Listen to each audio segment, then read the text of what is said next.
Natasha Rizky ungkap masalah terbesar dalam pernikahannya dengan Desta.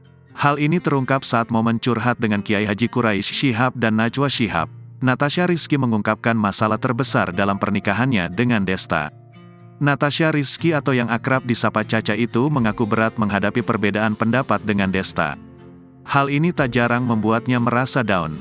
Yang Aca agak berat itu sih, perbedaan pendapat. Aca tuh sering banget beda pandangan sama Desta. Jadi kayak, Destanya kesini, Acanya kesini. Nah itu yang sebenarnya bikin kita tuh jadi down, beber Caca dikutip dari tribunnews.com.